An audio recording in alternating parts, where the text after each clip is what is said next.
Hello friends, welcome to my channel. मेरा नाम है ध्रुव और आप देख रहे हैं द लर्नर्स कम्युनिटी। आज की वीडियो में हम बात करने जा रहे हैं सिक्स्थ सेमेस्टर के पॉलिटिकल साइंस सब्जेक्ट के बारे में, जो कि है अंडरस्टैंडिंग ग्लोबलाइजेशन, मतलब कि वैश्वीकरण की समझ का आपका ये बुक है पूरा का पूरा। ठीक है, उसके यूनिट 2 का आज की वीडियो में हम डिस्कस करेंगे। यूनिट 2 है ब्रिक्स और टीएनसी एंड एमएनसी। ठीक है, यूनिट 2 में और भी 2 पार्ट्स हैं जो कि मैं ऑलरेडी कवर करा चुका हूँ। आप जाके उसे हमारे चैनल पर देख सकते हैं। तो आज की वीडियो में हम इन 2 टॉपिक्स को कवर करेंगे। काफ़ी इंपॉर्टेंट टॉपिक है आपके लिए। तो चलिए वीडियो को शुरू करते हैं। और अगर अभी तक आपने हमारा चैनल सब्सक्राइब नहीं किया तो प्लीज़ चैनल को सब्सक्राइब करें और वीडियो पूरा देखें। ठीक है, ये वीडियो हर उस स्टूडेंट के लिए है जो कि 6 सेमेस्टर के एग्जाम्स देने जा रहे हैं ऑफलाइन, चाहे वो DU का हो, SOL का हो, चाहे वो ऑफलाइन का NC वेब का स्टूडेंट हो। ठीक है, ये आप फोटो देख सकते हैं। ये ब्रिक्स सम्मेलन की एक फ़ोटो है जिसमें 5 कंट्रियाँ दिखाई गई हैं। ठीक है, ये 5 कंट्रियाँ हैं जिसमें भारत भी है। अब बात करें ब्रिक्स के बारे में कि ब्रिक्स क्या है, इसका निर्माण कब हुआ। तो ब्रिक्स 5 देशों का एक समूह है और इसका गठन साल 2009 में किया गया था। ठीक है, तो ब्रिक्स को साल 2009 में बनाया गया। किन देशों के द्वारा? 4 देशों के द्वारा मिलकर बनाया गया था, ब्राज़ील, रूस, भारत और चीन। ठीक है, उस समय ब्रिक्स को लिखा जाता था BRIC। ठीक है, उस समय ब्रिक्स को BRIC लिखा जाता था, उसमें S नहीं लगाया गया था। ठीक है, S को लगाया गया था बाद में, क्योंकि बाद में ही साउथ अफ्रीका उसमें जुड़ा था। वहीं इस जो समूह है इसका कुल 10 शिखर सम्मेलन हो चुके हैं। दरअसल ब्रिक्स राष्ट्रों द्वारा हर साल औपचारिक शिखर सम्मेलन का आयोजन किया जाता है। ठीक है, तो ये ब्रिक्स के राष्ट्र हैं, इनके द्वारा हर साल औपचारिक शिखर सम्मेलन किया जाता है। हर देश की सरकार वहाँ पे जाती है और इम्पोर्टेंट पीपल्स जाते हैं, पर्सन्स जाते हैं मिलने के लिए और वार्तालाप करने के लिए। ठीक है, और इस शिखर सम्मेलन में ब्रिक्स राष्ट्र के राज्य और सरकार के प्रमुख द्वारा हिस्सा लिया जाता है। ठीक है, तो राज्य और सरकार के जो प्रमुख व्यक्ति हैं वो इसमें हिस्सा लेते हैं। अब आता है कि ब्रिक्स का इतिहास क्या है। तो ब्रिक में शामिल सभी देशों की अर्थव्यवस्था काफ़ी मजबूत है। साल 2001 में इस चीज़ का जिक्र जिम ओनिल ने द बुक, अपनी जो उनकी बुक थी the world needs better economy brick नाम से प्रकाशन किया था। ठीक है, तो ये जितने भी इसमें देश हैं, इन देशों की जो फाइनेंशियल कंडीशन है वो काफ़ी अच्छी है। एक हिसाब से ये देश लोग विकास कर रहे हैं, ये देश विकास कर रहे हैं बड़ी तेज़ी से, जिसके कारण क्या हुआ, एक व्यक्ति ने जिनका नाम है जिम ओनिल ने अपनी किताब में the world needs economy better, the world needs better economy brick नाम से क्या करा था, प्रकाशन किया था। अब आता है कि जिम ओनिल गोल्डमैन सैच समूह, जो एक अमेरिका का बहुराष्ट्रीय निवेश बैंक और वित्तीय सेवा कंपनी है, उनमें उस समय बतौर अध्यक्ष के रूप में कार्य कर रहे थे। तो ठीक है, तो जिम ओनिल क्या कर रहे थे, अमेरिका के एक बहुराष्ट्रीय बैंक में और वित्तीय सेवा कंपनी में क्या काम कर रहे थे, एक बतौर एक अध्यक्ष के रूप में काम कर रहे थे। तो उसी दौरान उन्होंने भारत, ब्राज़ील, रूस और चीन की अर्थव्यवस्था पर अनुसंधान किया था और इन देशों के अर्थव्यवस्था विश्लेषण करने के बाद उन्होंने अपने अनुसंधान को प्रकाशित किया। अब क्या करा, जो व्यक्ति अमेरिका में एक ऊंची पोस्ट पे काम कर रहा है, ठीक है, उस व्यक्ति ने क्या करा, बतौर ब्राज़ील, रूस, चीन और भारत की अर्थव्यवस्था पर काफ़ी ज़्यादा शोध किया। ठीक है, उसने उसको पढ़ा और उसको समझा, इनकी अर्थव्यवस्था किस प्रकार की है, किस प्रकार वृद्धि कर रही है। ठीक है, और किस प्रकार ये भविष्य में पूरे विश्व पे हावी हो सकती है। ठीक है, तो इस प्रकार उन्होंने पढ़ा और ये पूरे उन्होंने एक चीज़ लिखी, बुक लिखी और उसको क्या करा, उसका प्रकाशन किया। अपने प्रकाशन में जिम ओनिल ने लिखा था कि 4 ब्रिक देश जैसे कि भारत, ब्राज़ील, रूस और चीन तेज़ी से विकास कर रहे हैं और आने वाले 50 सालों तक इन देशों की संयुक्त अर्थव्यवस्थाएं इस वक्त के दुनिया के सबसे अमीर देश अर्थव्यवस्था से बड़ी होने वाली है, क्योंकि इन देशों का बाजार काफ़ी बड़ा है और तेज़ी से बढ़ रहा है। ठीक है, तो उन्होंने अब ये बात बताई कि ये जो 4 देश हैं BRIC, ठीक है, ब्राज़ील, भारत, रूस और चीन, ये जो 4 देश हैं, इनकी अर्थव्यवस्था इतनी तेज़ी से विकास कर रही है कि आने वाले सिर्फ 50 सालों में ये अर्थव्यवस्था पूरे विश्व पे हावी हो जाएगी और जो सबसे अमीर देश है वो भी इनके सामने कुछ नहीं होगा। इस प्रकार से उन्होंने अपने विश्लेषण में इसका पूरा का पूरा बताया। फिर आता है कि इस प्रकाशन में जिम ओनिल ने इन 4 देशों का नाम लिया था, BRIC शब्द का इस्तेमाल किया था और ये शब्द इन देशों के नाम के प्रथम शब्द को लेकर बनाया गया। ठीक है, तो ब्रिक्स को लेके बनाया गया था। अब बात करें ब्रिक्स क्या है, तो बी से ब्राज़ील, आर से रूस, आई से इंडिया, सी से चाइना, और जब एस आ जाएगा तो एस से साउथ अफ्रीका। ठीक है, अब बात करें ब्रिक्स का पूरा नाम क्या है, तो जो कि मैंने आपको बता ही दिया है। जिस वक्त ब्रिक्स का गठन हुआ था उस वक्त इसमें केवल 4 देश थे, इसीलिए इसका नाम क्या था, BRIC, ब्रिक। फिर एस लगा दिया तो ब्रिक्स हो गया, जिसके कारण इसे ब्रिक कहा जाता था। इसका पूर्ण पत्रण यानी फुल फॉर्म ब्राज़ील, रूस, चीन और भारत था। जब दक्षिण अफ्रीका देश भी इस समूह से जुड़ा तो इसका नाम क्या हो गया, BRIC से BRICS रख दिया गया। क्या रख दिया, BRICS इसका नाम रख दिया गया। काफ़ी इंपॉर्टेंट पॉइंट है, आप इसके जो फुल फॉर्म है इसको भी याद करिए, अदरवाइज जो आप एक्सप्लेनेशन देंगे उसमें आप किस प्रकार बता पाएंगे, इसलिए आप जो पॉइंट्स हैं इनको अच्छे से याद करने की कोशिश कीजिए। अब बात करें ब्रिक्स बनने का उद्देश्य क्या था। ठीक है, तो ब्रिक्स बनाने का उद्देश्य क्या था। अब विश्व में अमेरिकी डॉलर का प्रमुख मुद्रा और ब्रिक देशों का लक्ष्य है कि वे इस मुद्रा की जगह अन्य मुद्राओं का उपयोग कर उन मुद्राओं को पूरे विश्व स्तर पर मजबूत कर सके। ठीक है, तो सिंपल सा जो पहला फंडा है इन लोगों का, ठीक है, जो इनका पहला उद्देश्य है वो है कि जो डॉलर चल रहा है पूरे विश्व में, डॉलर को हटा के ये कुछ डिफरेंट तरह की मुद्रा लेके आए हैं जिससे कि पूरे विश्व में क्या हो सके, व्यापार हो सके, ये उन्होंने बताया। उसके बाद आता है कि ब्रिक्स को बनाने का जो दूसरा सबसे बड़ा मकसद है वो विकासशील देशों के लिए विशेष व्यापार ब्लॉक बनाना है। ठीक है, तो दूसरा मकसद क्या है, वो देश जो कि विकास कर रहे हैं उनके लिए एक व्यापार का एक अलग से ब्लॉक बनाना है जहाँ पे ये लोग अपना विकास कर सकें और अपना व्यापार बढ़ा सकें, क्योंकि व्यापार के क्षेत्र में विकासशील देशों पर विकसित देश काफ़ी दबाव डालते हैं, और इसी दबाव को ख़त्म करने के लिए ब्रिक्स देश द्वारा व्यापार ब्लॉक बनाने का लक्ष्य बनाया गया। ठीक है, तो क्या बनाया गया कि हम एक ऐसा ब्लॉक बनाएंगे जहाँ पे विकासशील देश आके अपना माल बेच सकें और उनको एक व्यापार के लिए जगह प्राप्त हो सके। अब बात करें इसके अलावा ब्रिक्स समूह विकसित और विकासशील देशों के बीच एक पुल के रूप में कार्य करता है और साथ में विकासशील देशों को विकसित करने में उनकी मदद भी करता है। ठीक है, तो विकासशील देशों के लिए मदद करता है और विकसित और विकासशील देशों के बीच में एक पुल के रूप में कार्य करता है।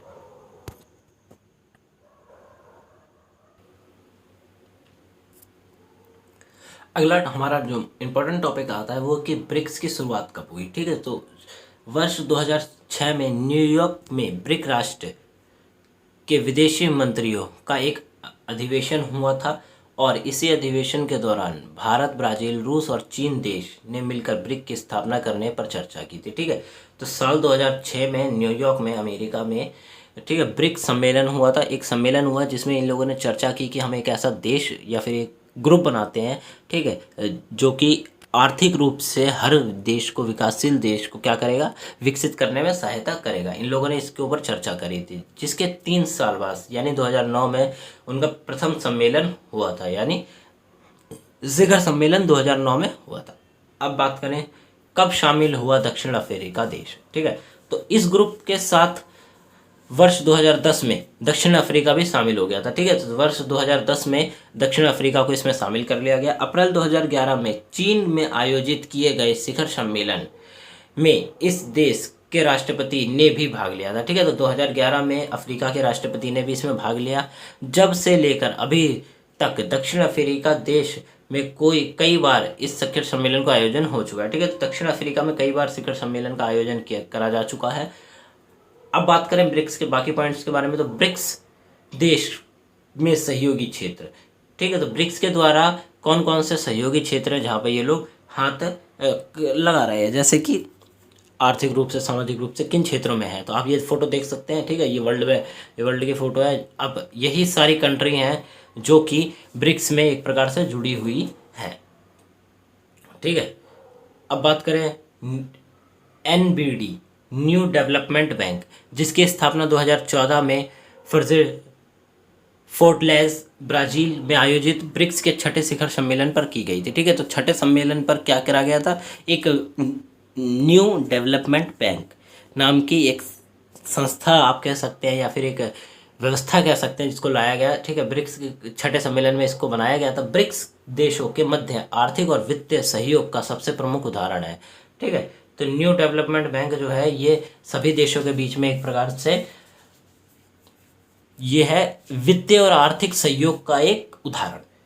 इसकी स्थापना ब्रिक्स और अन्य उभरती अर्थव्यवस्थाओं के साथ साथ विकासशील देशों में बुनियादी ढांचा एवं सतत विकास परियोजना के लिए क्रियान्वयन हेतु किया गया। ठीक है, तो इसका काम किस लिए करा गया, ताकि अर्थव्यवस्था के साथ साथ विकासशील देशों का जो बुनियादी ढांचा है, सतत विकास है, उसमें भी ये मदद कर सके। एनवीडी, ठीक है, न्यू डेवलपमेंट बैंक का मुख्यालय चीन के शंघाई में है। वहीं इसका पहला क्षेत्रीय कार्यालय दक्षिण अफ्रीका के जोहान्सबर्ग में है। तो ये जितनी भी डिटेल्स आप इनको याद कर सकते हैं। ठीक है, तो मुख्यालय चीन में है और कार्यालय जोहान्सबर्ग साउथ अफ्रीका में है।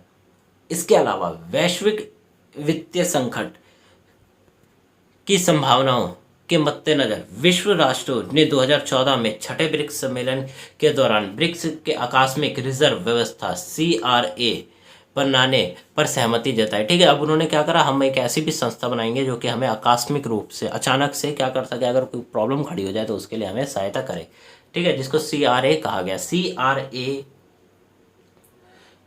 का उद्देश्य भुगतान संतुलन, संकट की स्थिति को कम से कम और वित्तीय स्थिरता को मजबूत बनाने में मदद के लिए मुद्रा विनिमय माध्यम से सदस्यों को अल्पकालिक मौद्रिक सहायता देना था। ठीक है, तो इस जो संस्था थी इसका सिंपल सा काम था कि अगर कोई संकट खड़ा हो जाता है किसी देश के सामने तो ये संस्था उसकी क्या करेगी, सहायता करेगी। चाहे वो अंतर्राष्ट्रीय स्तर पर अगर आपने कोई लोन ले रखा है या फिर आपको कोई प्रॉब्लम खड़ी हो गई है धन से रिलेटेड, ठीक है, तो ये संस्था आपकी मदद करेगी। CRA की प्रारंभिक क्षमता $100 बिलियन है, जिसमें चीन के $41 मिलियन, ब्राज़ील के $18 मिलियन, रूस के $18 मिलियन और भारत के $18 मिलियन और अफ्रीका के $5 मिलियन शामिल हैं।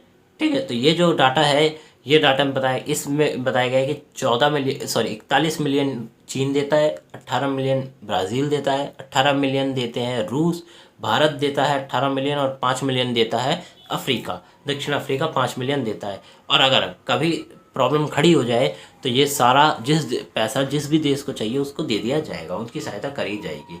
स्वास्थ्य सहयोग में देखें तो ब्रिक्स स्वास्थ्य सहयोग की शुरुआत 2011 में ब्रिक्स देश के स्वास्थ्य मंत्रियों की पहली बैठक के साथ हुई थी। ठीक है, 2011 में पहली बैठक हुई थी, उसके बाद से ही क्या हो गया, स्वास्थ्य क्षेत्र में भी सहयोग देने लग गए। अब स्वास्थ्य क्षेत्र में सहयोग से ब्रिक्स देशों के बीच सामान्य स्वास्थ्य समस्याएं जैसे संक्रामक रोग, घटनाएं, चिकित्सा सेवाएं और दवाएं का समान पहुंच की कमी आदि पहचान संभव हो पाई। अब क्या हुआ, जब स्वास्थ्य सहयोग सम्मेलन हुआ, एक सम्मेलन हुआ जिसमें स्वास्थ्य के ऊपर भी बात करी गई, तो जितनी भी कंट्री हैं ये सब कंट्रियों ने एक सम्मेलन किया, उसमें बताया कि हम लोग स्वास्थ्य के क्षेत्र पे भी काम करते हैं ताकि अगर किसी देश में कोई बीमारी खड़ी हो जाए तो हम उस बीमारी से साथ में मिलके लड़ सके। ठीक है, और वही बीमारी हमारे किसी और देश में ना पहुंचे, इसके लिए भी ध्यान रखा जाए। इस क्षेत्र में ब्रिक्स का एक महत्वपूर्ण उपलब्धि अनुसंधान नेटवर्क, ठीक है, बनाया गया था, जिसको क्या माना जाता है, ट्यूबरक्लोसिस रिसर्च नेटवर्क के नाम से भी जाना जाता है। इस नेटवर्क का उद्देश्य तपेदिक, ठीक है, ट्यूबरक्लोसिस के खिलाफ लड़ाई पर संयुक्त अनुसंधान और विकास की पहल को बढ़ाना था। ठीक है, ट्यूबरक्लोसिस रिसर्च नेटवर्क जो है इसका काम था तपेदिक के खिलाफ क्या करना, लड़ाई करना।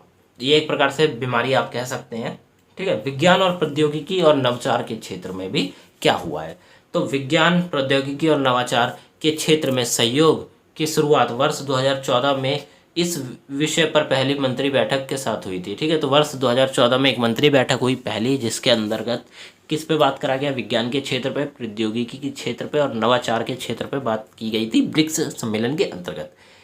इस बैठक से अनुसंधान परियोजना हेतु संसाधनों का आदान प्रदान और उपलब्धता के संदर्भ में काफ़ी महत्वपूर्ण परिणाम प्राप्त हुए थे। ठीक है, तो इस सम्मेलन के बाद क्या हुआ, काफ़ी ज़्यादा अच्छे परिणाम शामिल हुए। सभी देशों ने मान लिया कि हम एक दूसरे के विज्ञान के क्षेत्र में, प्रौद्योगिकी और नवाचार के क्षेत्र में एक दूसरे की सहायता करेंगे।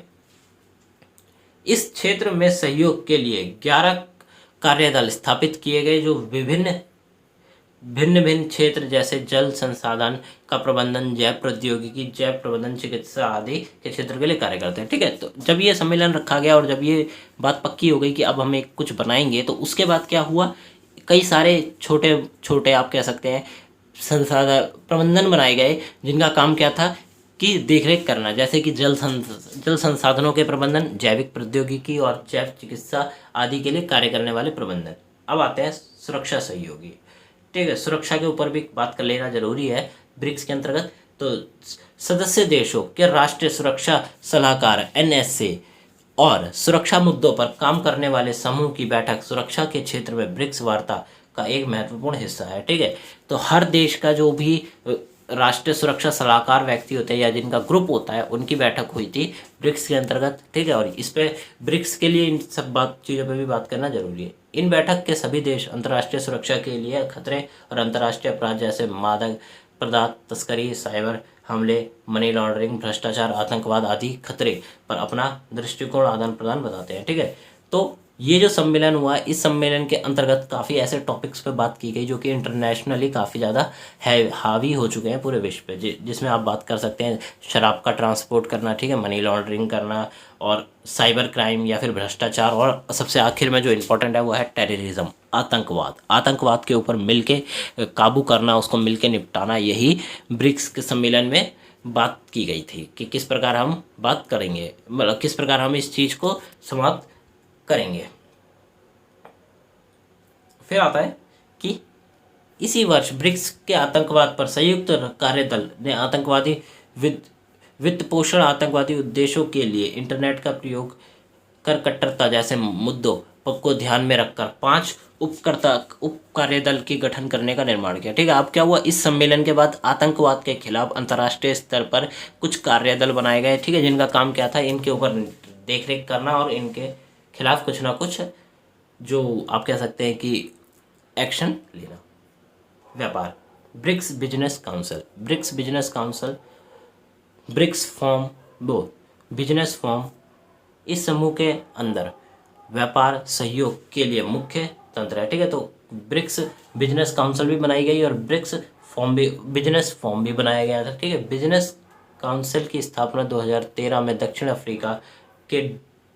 अफ्रीका में डरबन सम्मेलन के दौरान की गई थी। ठीक है, तो कब की गई थी, 2013 में बिजनेस काउंसिल की स्थापना की गई थी अब दक्षिण अफ्रीका में। इसकी स्थापना का मुख्य जो उद्देश्य था 5 देशों के व्यापारिक समुदायों को एक साथ मिलकर नया व्यावसायिक अवसर की खोज करना था। ठीक है, तो इसका मुख्य उद्देश्य क्या था कि जो 5 देश हैं इनको एक साथ मिलाकर क्या करा जाए, इनका विकास किया जाए और तो और इनके बिजनेस के क्षेत्र में, व्यापार के क्षेत्र में इनका विकास हो सके। वर्तमान में परिषद में कुल 9 कार्यदल मौजूद हैं। ठीक है, तो वर्तमान में 9 कार्यदल कार्य कर रहे हैं। कार्यदल मतलब वर्किंग ग्रुप्स काम कर रहे हैं, जो मुख्यतः अवसंरचना, विनिर्माण, ऊर्जा, कृषि, व्यवसाय, वित्तीय सेवाएं, क्षेत्रीय विनिमय, क्षमता स्तर पर सामंजस्य और क्षेत्रीय विकास और क्षमता विकास आदि से संबंधित है। ठीक है, तो ये जितने भी क्षेत्र हैं इन सभी क्षेत्रों में रिलेटेड लोग काम कर रहे हैं वर्तमान में भी। ब्रिक्स का महत्व क्या है? ठीक है, ब्रिक्स का महत्व क्या है, तो गौरतलब का है, गौरतलब ये जो शब्द है ये गलत है। ठीक है, तो ब्रिक्स के मतलब की बात करें तो एक समूह के रूप में ब्रिक्स दुनिया में 42% आबादी वाले 5 देशों की अर्थव्यवस्था के साथ मिलाता है। ठीक है, तो पूरे विश्व में की जो टोटल आबादी है, पॉपुलेशन है, उसका 42% वो 5 देशों में रहता है और उन 5 देशों की अर्थव्यवस्था को ब्रिक्स एक साथ लाता है। वर्ष 2018 के आंकड़ों के अनुसार इन 5 देशों का दुनिया का एक सकल घरेलू जीडीपी, अगर जीडीपी की बात करें तो में लगभग 23% और विश्व व्यापार में लगभग 17% का हिस्सा। ठीक है, तो ये जो 5 देश हैं ब्रिक्स के, इनका टोटल कॉन्ट्रीब्यूशन अगर जीडीपी की बात करें, पूरे विश्व की जीडीपी की बात करें तो 23% जीडीपी में इनका हिस्सा है और 17% पूरे विश्व के व्यापार में इन 5 कंट्रियों का हिस्सा है। वैश्विक विकास, व्यापार तथा निवेश में ब्रिक्स देश का बड़ा योगदान है, जो इसे वैश्विक व्यवस्था का एक महत्वपूर्ण स्तंभ बनाता है। ठीक है, तो व्यापार के और निवेश के क्षेत्र में ब्रिक्स का बहुत बड़ा योगदान है। विश्व स्तर पर विश्व अर्थव्यवस्था में ब्रिक्स के बढ़ते योगदान ने नई पहल के लिए कई निर्माण किए। ठीक है, और जो टिकाऊ और समावेशी विकास में मददगार साबित हुए। अब ब्रिक्स ने कई ऐसी चीज़ें भी लाई जिसकी वजह से क्या कर सके, जो देश है वो अपना विकास कर सके। ईरान डील और INF संधि ने अमेरिका की वापसी ने वैश्विक शांति पर बड़ा खतरा उत्पन्न कर दिया था। ठीक है, ब्रिक्स निष्पक्षता का सिद्धांत के आधार पर यह विवाद समाधान में सक्रिय रहकर विश्व शांति सुनिश्चित करने में महत्वपूर्ण भूमिका निभा सकता है। ठीक है, तो महत्वपूर्ण अंतर्राष्ट्रीय स्तर पर अगर कोई प्रॉब्लम खड़ी होती है, ठीक है, तो ब्रिक्स की जो 5 कंट्रियाँ हैं ये ग्रुप मिलकर शांति को बहाल कर सकते हैं। और क्योंकि उनके पास काफ़ी अच्छी पावर है, इसीलिए वो किसी देश को भी अगर चाहे तो उस पर दबाव डाल सकते हैं। वैश्विक स्तर पर गरीबी से लड़ने में भी ब्रिक्स एक महत्वपूर्ण भूमिका निभाने से इनकार नहीं कर सकता। ब्रिक्स के सामने चुनौतियां कौन कौन सी आती है, तो ब्रिक्स समूह के आलोचक का यह दावा है कि ब्रिक्स राष्ट्र की विविधता समूह की व्यवहारता उसके हित के लिए खतरा उत्पन्न कर सकती है। ठीक है, तो कुछ लोग या फिर आलोचक ये कहते हैं कि ब्रिक्स की जो कार्य करने की प्रक्रिया है वही उसके लिए क्या बन सकती है, खतरा बन सकती है। वो किस प्रकार देखते हैं कि ब्रिक्स के सभी देश एक दूसरे से कम और चीन के साथ ज़्यादा व्यापार करते हैं। ठीक है, तो ब्रिक्स के क्या देश हैं, अगर बात करें ब्रिक्स के ये 5 कंट्री हैं, 1 2 3 4 और ये 5। ठीक है, तो ये लोग एक दूसरे से व्यापार करने की बजाय ये लोग सबके सब चीन के साथ ज़्यादा व्यापार करते हैं। ठीक है, तो इसमें किसका फ़ायदा हो रहा है, चीन का बहुत ही अधिक फ़ायदा हो रहा है। इसीलिए कई बार आरोप लगाया जा सकता है कि इस मंच का प्रयोग अन्य देशों की उपेक्षा चीन के हितों में ज़्यादा किया जा रहा है। ठीक है, तो आप सिंपली ये कह सकते हैं अगर चीन के साथ व्यापार हो रहा है तो मतलब चीन का फ़ायदा हो रहा है। चीन के फ़ायदे का मतलब कि चीन इस ग्रुप का फ़ायदा उठा रहा है। अन्य देश ज़्यादातर चीन के साथ व्यापार कर रहे हैं, ना कि एक दूसरे के साथ, जिससे कि एक दूसरे का जो बढ़ोतरी है देश में वो होने की बजाय चीन की बढ़ोतरी ज़्यादा हो रही है। ध्येयत्व है कि चीन के साथ व्यापार घाटे को करना अन्य समझदारी देशों के लिए बड़ी चुनौती है। ठीक है, तो चीन के साथ व्यापार करने एक घाटे का सौदा हो सकता है परंतु अन्य देशों के साथ नहीं, परंतु फिर भी लोग ये कर रहे हैं। फिर आता है अमेरिका के साथ दृष्टिकोण के विरोधी के कारण कई वार्ताएं विफल रहीं।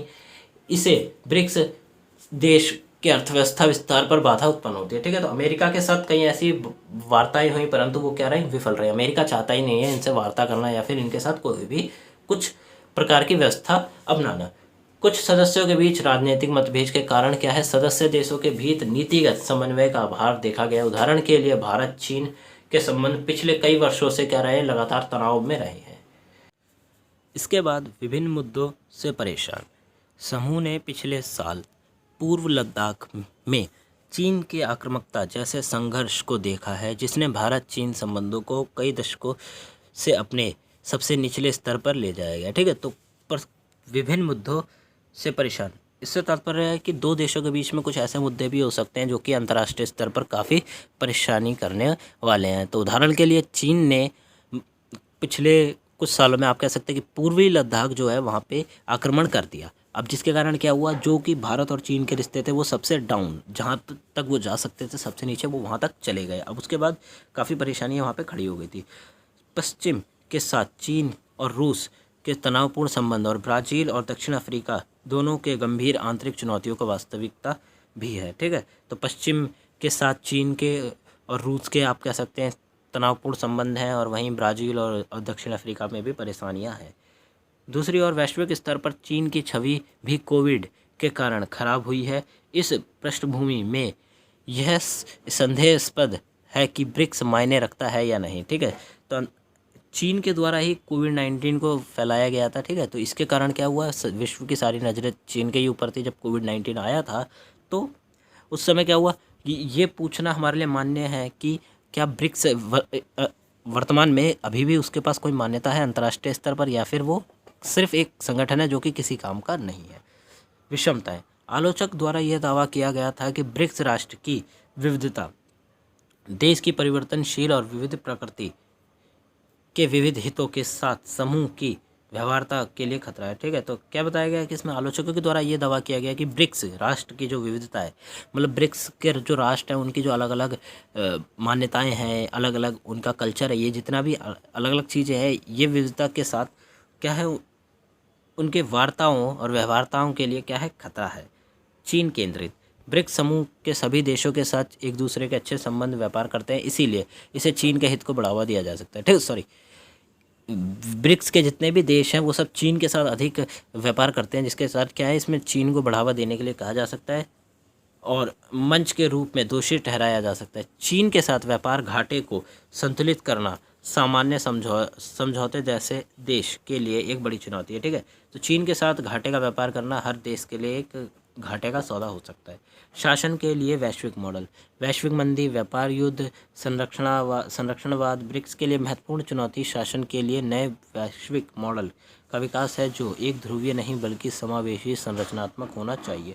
अंतर्राष्ट्रीय स्तर पर कुछ ऐसा मॉडल भी बनाना चाहिए, अगर वैश्विक मंदी आ जाए, वैश्विक या व्यापारिक युद्ध हो जाए या फिर संरक्षणवाद का बीच में अगर कोई प्रॉब्लम खड़ी हो जाए, तो एक चुनौती को सामना करने के लिए क्या वैश्विक मॉडल भी होना चाहिए, किसके पास, ब्रिक्स के पास।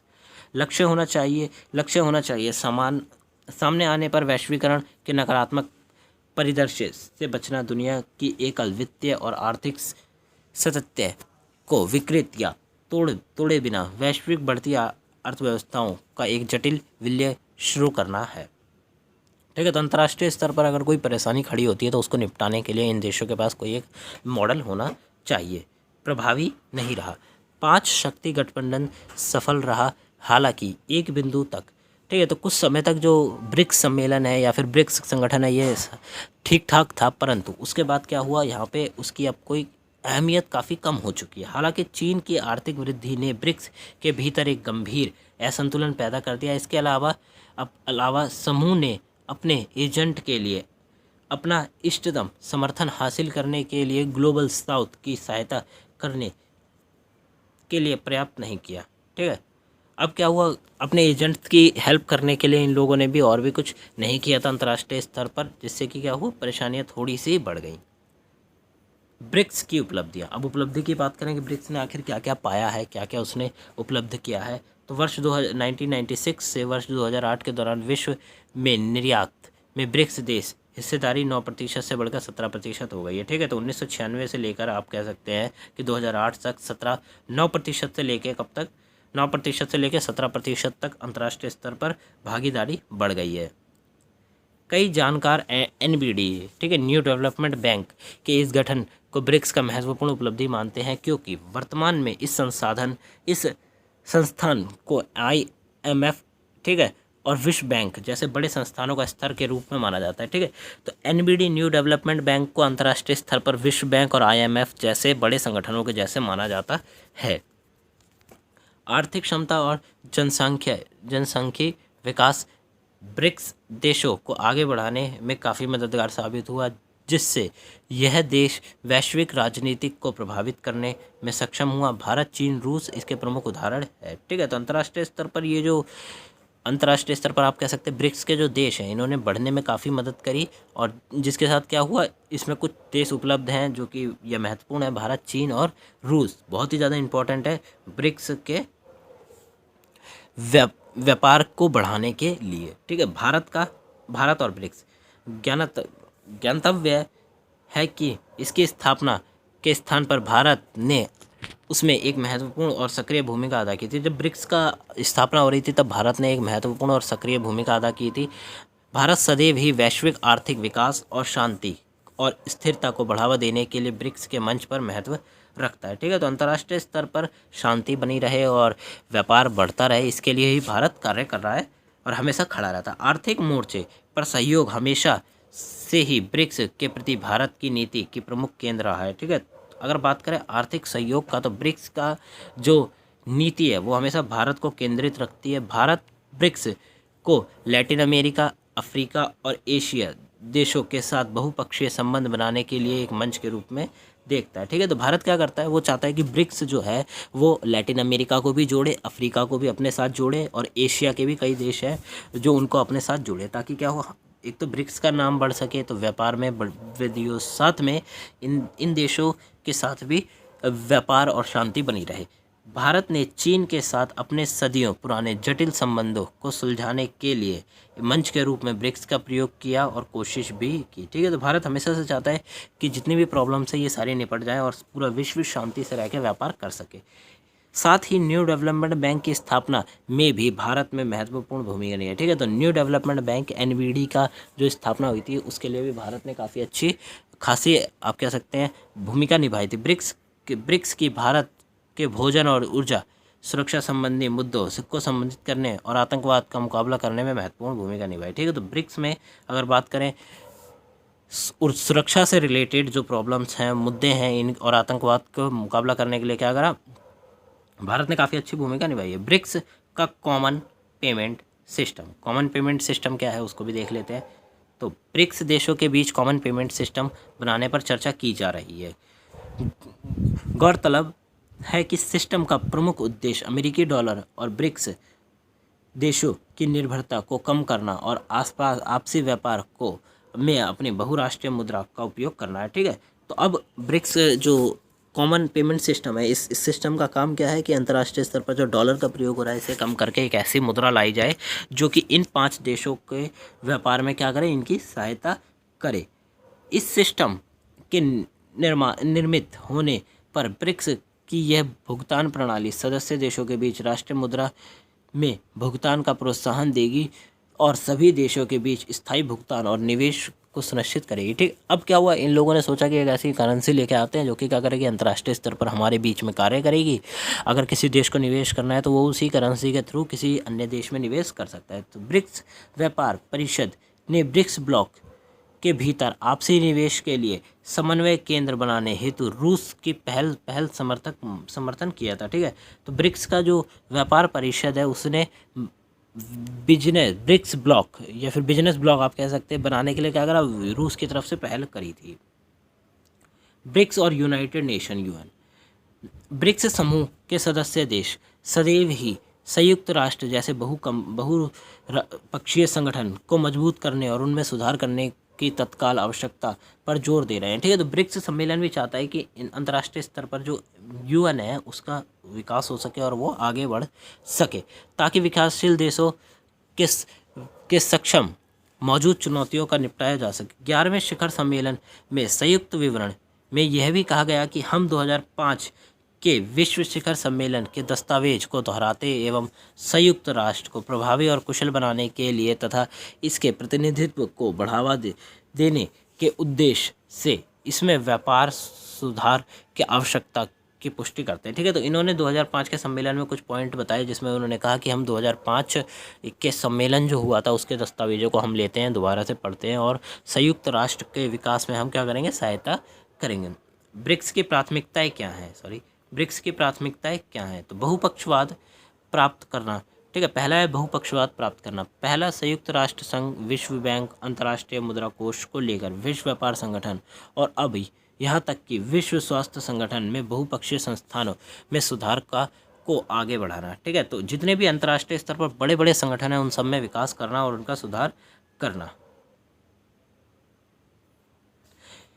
यह कोई नया लक्ष्य नहीं है। ब्रिक्स को अब तक बहुत कम सफलता मिली है, हालांकि बहुपक्षवाद को मजबूत बंधन के साथ एक बीकन का काम करता है। ठीक है, तो बीच में क्या काम करता है, वो सब चाहते हैं कि अंतर्राष्ट्रीय स्तर पर जो भी संस्थाएं हैं वो और भी ज़्यादा मजबूत हो ताकि कोई अगर प्रॉब्लम खड़ी हो जाए तो सब उससे मिलके क्या कर सके, प्रॉब्लम के साथ टाइप कर सके, उसको ख़त्म कर सके। सुधार के लिए वैश्विक सर्वसम्मति की आवश्यकता है जो कि अमेरिका और चीन के बीच रणनीति प्रतिस्पर्धा के मौजूद माहौल और स्वास्थ्य जीवन और आजीवन के लिए कोविड-19 कारण हेतु तबाही में शायद ही संभव है।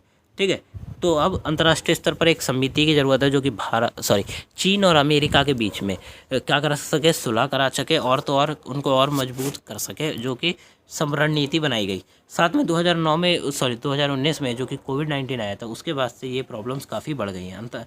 आतंकवाद का मुकाबला करने का संकल्प। अब मैं आपको इसमें से पढ़ाने के बजाय काफ़ी लंबी वीडियो हो गई है तो इसके लिए मैं आपको मेन पॉइंट समझा देता हूँ। आतंकवाद का मुकाबले से संकल्प से तात्पर्य है कि अंतर्राष्ट्रीय स्तर पर जो भी टेररिज्म है, आतंकवाद है, उस आतंकवाद को ख़त्म करने के लिए इन ब्रिक्स के जो देश हैं इनके द्वारा संगठन बनाए गए हैं। ये चाहते हैं कि अंतर्राष्ट्रीय स्तर पर जो भी आतंकवाद है इसको समाप्त कर दिया जाए। इसके लिए इन्होंने संगठन बनाए और कार्य करा। ठीक है, ये आप पढ़ सकते हैं। आपको ये सारे पॉइंट्स हमारी वेबसाइट पे भी मिल जाएंगे। लोगों से लोगों के बीच सहयोग का विस्तार। हालांकि लोगों से लोगों के बीच सहयोग को बढ़ाने के लिए अंतर्राष्ट्रीय यात्रा को पुनर्जीवित करने के लिए इंतजार करना होगा। डिजिटल माध्यम से बातचीत व्यक्तिगत बैठक का पूर्ण विकल्प नहीं है। ठीक है, तो लोगों से लोगों का सहयोग से तात्पर्य है कि अगर आप दूसरे देश में जाना चाहते हैं, ठीक है, आप आपको लोगों को जानना चाहते हैं तो आपको उस देश में जाना पड़ेगा, परंतु अंतर्राष्ट्रीय स्तर पर अभी ये संभव नहीं है। ठीक है, हर व्यक्ति नहीं जा सकता है, तो इसके लिए आपको वेटिंग करना पड़ेगा। इसमें बताया गया है, इसमें वेट करना पड़ेगा। अंतर्राष्ट्रीय स्तर पर आप वर्चुअली इंटरनेट के थ्रू तो लोगों से मिल सकते हैं, परंतु अगर आपको अच्छे से मिलने जाना है तो आपको वहाँ जाना पड़ेगा, उन लोगों से मिलना पड़ेगा, उनके कल्चर के बारे में जानना पड़ेगा, जो कि अभी थोड़ा प्रॉब्लमदायक है। आगे बढ़ने का रास्ता, समूह के भीतर सहयोग। ठीक है, आगे बढ़ने के रास्ते से तात्पर्य है कि ब्रिक्स को चीन से केंद्रित छोड़ने और एक बेहतर आंतरिक संतुलन बनाने की ज़रूरत है। ठीक है, तो ब्रिक्स में क्या है, चीन ब्रिक्स में चीन केंद्रित रूप से कार्य कर रहा है। ठीक है, तो क्या हो कि चीन को छोड़कर नए सिरे से काम करना चाहिए, जो कि महामारी के दौरान उजागर हुई क्षेत्रीय मूल्य श्रृंखला विविधीकरण और मजबूती तत्काल आवश्यकता से प्रबलित हुई है। ठीक है, तो समूह के भीतर सहयोग से तात्पर्य है कि चीन का जो केंद्रीकरण है उसे छोड़कर क्या करा जाए, अंतर्राष्ट्रीय स्तर पर ब्रिक्स जो है वो एक दूसरे से भी व्यापार करे, जिससे कि एक दूसरे का भी विकास हो, ना कि सिर्फ चीन का। अगर चीन के साथ ही व्यापार होगा तो चीन की जो इकोनॉमी है वो बढ़ेगी, उसका विकास होगा, और क्या होगा, जो बाकी देश हैं उनकी इकोनॉमी वैसी ही रह जाएगी। नीति निर्माता, कृषि आपदा, लचीलापन, डिजिटल स्वास्थ्य, पारस्परिक चिकित्सा और सीमा शुल्क सहयोग जैसे विविध क्षेत्रों में एंट्री ब्रिक्स सहयोग के विविध वृद्धि को प्रोत्साहित करना। ठीक है, जितने भी क्षेत्र मैंने आपको बताए, इन क्षेत्रों में भी ब्रिक्स को जाना चाहिए और क्या करना चाहिए, बढ़ोतरी करनी चाहिए, ताकि अगर इन क्षेत्रों में भी हर देश आगे बढ़ सके। अगर वो कृषि का क्षेत्र है तो उसमें, डिजिटल का क्षेत्र है तो उसमें, स्वास्थ्य रिलेटेड क्षेत्र है तो उसमें। ठीक है, अगले दशकों में ब्रिक्स प्रासंगिक बने रहने के लिए इसके प्रत्येक सदस्य के पहल के अवसर और अंतर्निहित सीमाओं का यथार्थी मूल्यांकन करना चाहिए। ठीक है, तो अगर अगले दशकों में ब्रिक्स को मान्यता प्राप्त करनी है और कार्य करना है तो क्या करना चाहिए, उसको इन सब क्षेत्रों पर ध्यान देना चाहिए। बहुपक्ष विश्व के लिए प्रतिबद्धित। ठीक है, ब्रिक बहुपक्ष विश्व से तात्पर्य है कि विश्व में जो भी अलग अलग पक्ष हैं उन सबको एक साथ ला के क्या करना, कार्य करना। बहुपक्षवाद का एक प्रकार से यही मीनिंग होता है। ठीक है, जैसे कि अगर हम बात करें इंटरनेशनल म्यूचुअल, जो IMF है, या फिर आप कह सकते हैं वर्ल्ड बैंक है, या फिर विश्व व्यापार संगठन है, ये बहुपक्षीय संगठन है। इनमें बहुत सारे देशों का पक्ष होता है, कोई एक देश का पक्ष नहीं है। ठीक है, किसी एक देश का दबाव नहीं है, बहुत सारे देश साथ में कार्य करते हैं और तो और साथ में व्यापार करके आगे बढ़ते हैं। ठीक है, तो यही ब्रिक्स को भी यही करना चाहिए, बहुपक्ष विश्व के लिए प्रतिबद्धित। ब्रिक्स को काफ़ी सारे देशों को मिल के और भी देशों को मिलाना चाहिए और कार्य करना चाहिए। उन्होंने NBD, ठीक है, न्यू डेवलपमेंट बैंक बनाया, जिसका काम क्या था कि अंतर्राष्ट्रीय स्तर पर अगर कोई प्रॉब्लम खड़ी होती है किसी देश के लिए तो उस देश की सहायता करनी चाहिए। अब अगर बहुत सारे कंट्री होंगे तो जो अमाउंट है, ठीक है, NBD का जो अमाउंट है 100 बिलियन वो बढ़ जाएगा। ठीक है, और वो बढ़ के काफ़ी ज़्यादा हो जाएगा, तो जिससे क्या होगा, सहायता हो जाएगी देशों की। आप देख सकते हैं जलवायु परिवर्तन के लिए भी काम करना चाहिए। अब आता है हमारा TNC बनाम MNC। ठीक है, तो इसको भी पढ़ लेते हैं, हमारे सेकंड यूनिट का लास्ट टॉपिक है। इसके बाद सीधा थर्ड यूनिट में हम स्टार्ट कर देंगे। व्यापारिक संरचना, निवेश और उत्पादक सेवा प्रसाद के आधार पर अंतर्राष्ट्रीय निगम में कई श्रेणियां हैं। ट्रांसनेशनल कंपनी TNC और मल्टीनेशनल कंपनी MNC, इन श्रेणियों में दो हैं। ठीक है, तो TNC MNC का मैंने आपको फुल फॉर्म बता दिया, ट्रांसनेशनल कंपनी और मल्टीनेशनल कंपनी, जो कि अंतर्राष्ट्रीय स्तर पर किसके लिए कार्य करती है, व्यापार के लिए कार्य करती है। अब बात करें MNC और TNC, दोनों ऐसे उद्यम हैं जो उत्पादन का प्रबंधन करते हैं या एक से अधिक देशों में सेवाएं प्रदान करते हैं। ठीक है, अब बात करी गई है उद्यम, या तो ये देश, या तो ये जो TNC और MNC है, या तो ये अपने ही देश में काम करती हैं, ठीक है, या फिर ये अंतर्राष्ट्रीय स्तर पर भी लोगों को सेवाएं प्रदान करती हैं। ठीक है, तो ये इसमें बताया गया, जिनका प्रबंधन मुख्यालय एक देश से होता है।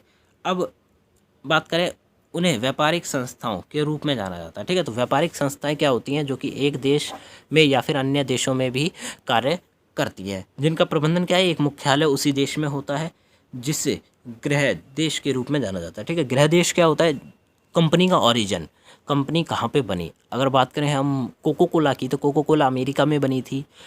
अब अमेरिका में कोको कोला बनी तो कोको कोला का जो मेन होगा वो तो अमेरिका में होगा, परंतु उसके छोटे छोटे सब कोऑर्डिनेट्स होंगे पूरे विश्व में, वहाँ पे कोको कोला बनाई जाती होगी और वहीं से सप्लाई करी जाती होगी।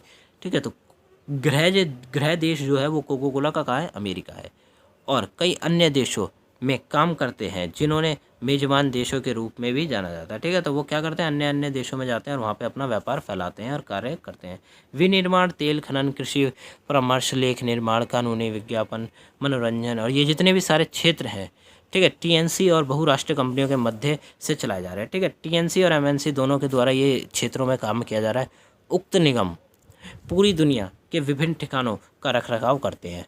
ठीक है, उक्त निगम जो है वो पूरे अंतर्राष्ट्रीय स्तर पर जो कंपनियां हैं, ठीक है, इनके ठिकानों का क्या करते हैं, रख रखाव करते हैं। उनमें से कई घरेलू और विदेशी स्टॉक धारकों के मिश्रण का स्वामित्व में है।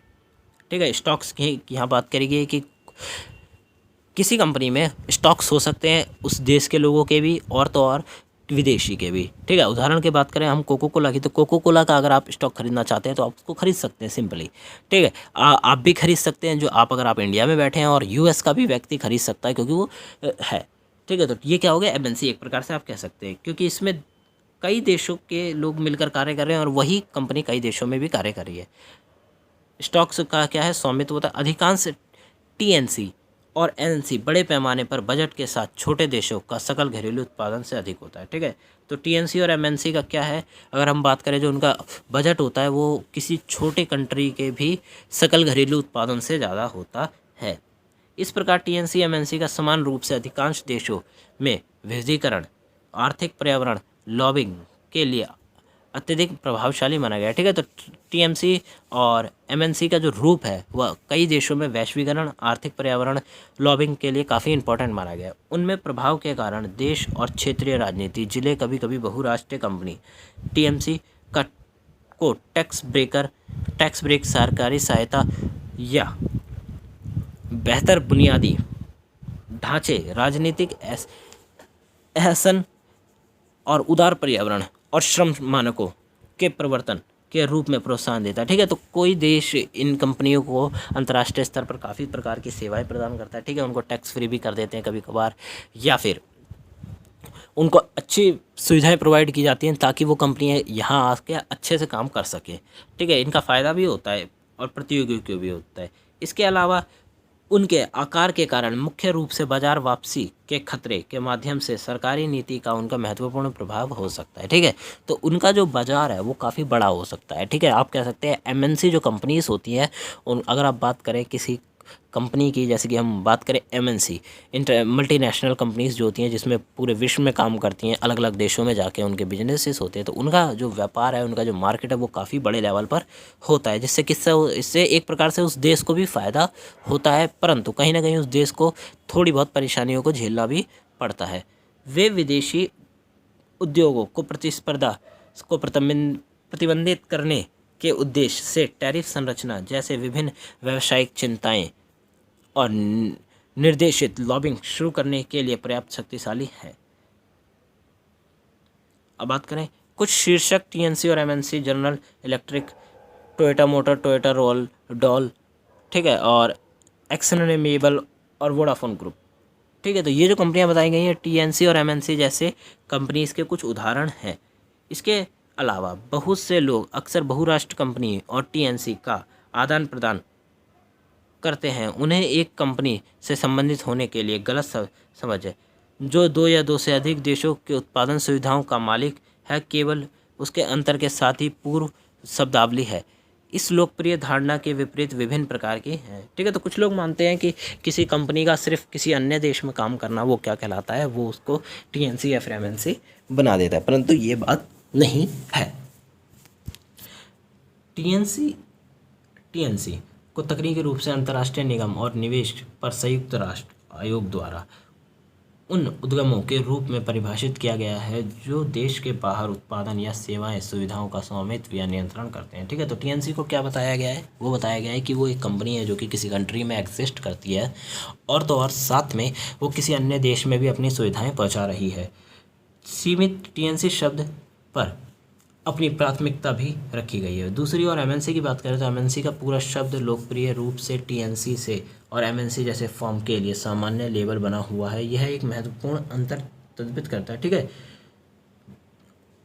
बहुराष्ट्र कंपनियां एमएनसी का सामान्य देश में निवेश है, लेकिन प्रत्येक देश के समावित उत्पादक प्रवेशक नहीं है। वे अपने उत्पादकों और सेवाओं को प्रत्येक व्यक्तिगत स्थानीय बाजार के अनुकूल बनाने पर अधिक ध्यान करती है। ठीक है, अब यहाँ पे बात की गई है कि एमएनसी कंपनीज जो हैं अगर वो किसी देश में अपना स्टार्टअप करना चाहती हैं, ठीक है, वहाँ जाके अपना व्यापार बढ़ाना चाहती हैं, तो वो अपने व्यापार को उस देश के कल्चर, उस देश की व्यवस्था के अकॉर्डिंग ढाल लेती हैं।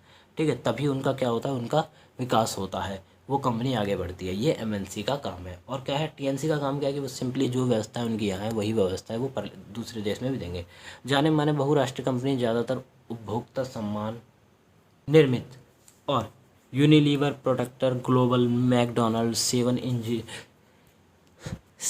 इनवेल जैसे त्वरित सेवा वाले रेतस्त्र है। ठीक है, तो ये जो कंपनियां मैंने आपको बताई, ये कंपनियों के कुछ उदाहरण हैं जो अंतर्राष्ट्रीय स्तर पर क्या कर रहे हैं, काम कर रहे हैं। यूनिलीवर की बात करें तो यूनिलीवर एक विदेशी कंपनी है, परंतु अगर वो आपने देखा होगा जो शैम्पू या फिर यूनिलीवर बहुत सारी चीज़ें बनाती हैं। ठीक है, यूनिलीवर के अंतर्गत अब काफ़ी सारी चीज़ें आती हैं, प्रोडक्ट्स आते हैं।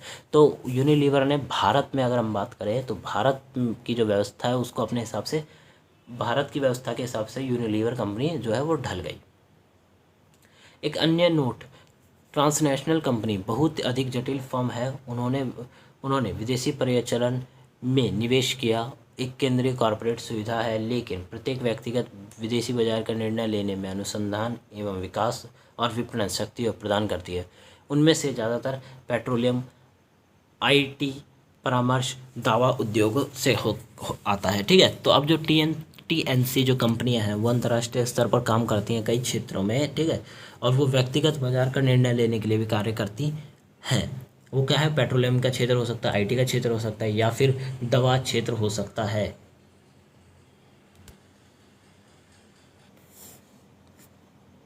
फिर आता है, उदाहरण के लिए बात करें तो सेल एक्सचेंजर, डिलाइट, ग्लॉसस्मिथ, कैलन और रेश, ये जो है ये उदाहरण है।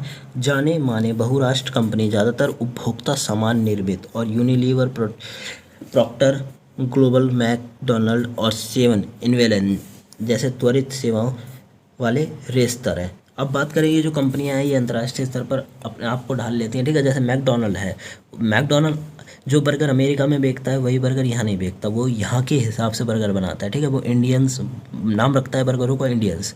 ठीक है, ताकि क्या हो, इंडियंस लोग उससे प्रभावित हो और आके वो चीज़ें खाएं। तो सारांश की बात करें तो बहुराष्ट्रीय कंपनी जो और अंतर्राष्ट्रीय कंपनी टीएनसी कंपनी अंतर्राष्ट्रीय स्तर निगम के प्रकार हैं। दोनों एक देश में प्रबंधन मुख्यालय बनाए रखते हैं। ठीक है, जिस देश में कंपनी ने अपना स्टार्टअप करा है वहाँ पे उनका एक छोटा सा मुख्यालय होगा।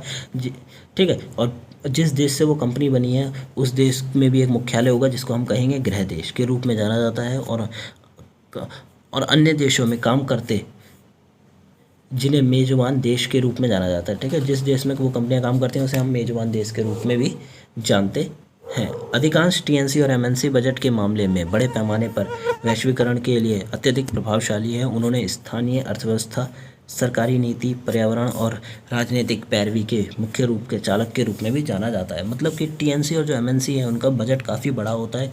ठीक है, और वो हेल्प करते हैं वैश्वीकरण पे।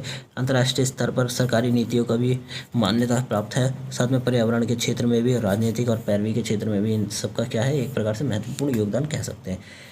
एक बहुराष्ट्र कंपनी को अन्य देश में निवेश होता है। ठीक है, एक बहुराष्ट्र कंपनी का क्या होता है, अन्य देशों में भी निवेश होता है, लेकिन प्रत्येक देश में समन्वित उत्पादक की पेशकश नहीं होता। ठीक है, प्रत्येक देश में जो आप कह सकते हैं समन्वित उत्पादक नहीं होता।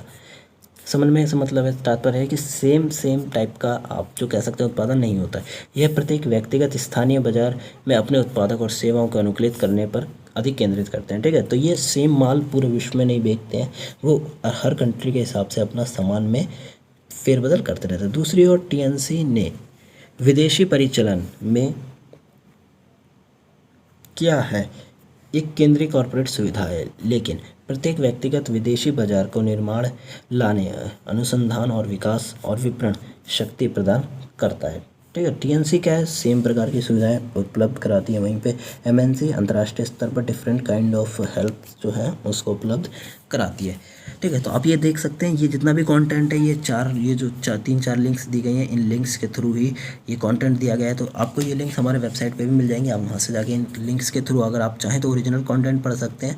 वहीं से ये कंटेंट को आप कह सकते हैं लिया गया है, जिससे कि आपके नोट्स बनाए गए हैं। ठीक है, आपकी बुक्स अवेलेबल नहीं है, इसके लिए ये कॉन्टेंट इंटरनेट से ढूंढा गया है।